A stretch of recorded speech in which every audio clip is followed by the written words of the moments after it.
1916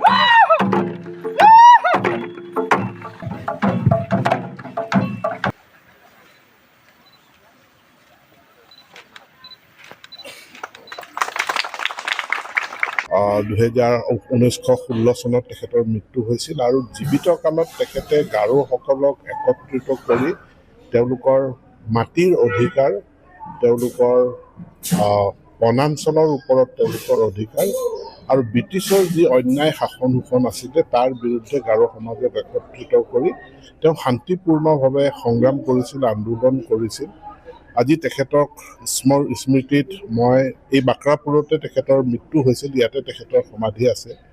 গতিকে ইয়াতে আহি মই চুনাৰাম চাংমা ডাঙৰীয়াৰ প্ৰতিমূৰ্তিত মোৰ শ্ৰদ্ধাঞ্জলি জ্ঞাপন কৰোঁ। লগতে আমি অসম চৰকাৰৰ জনজাতি কল্যাণ বিভাগৰ পৰা ইয়াতে তেখেতৰ স্মৃতিত আমি এটা প্ৰেক্ষাগৃহ নিৰ্মাণ কৰিম।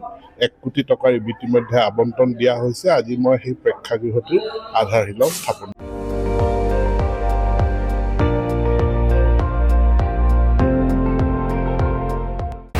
আপুনি চাই আছে ND24, সৰ্বশ্ৰেষ্ঠ নহয় সৰ্বোত্তমৰ দৌৰ।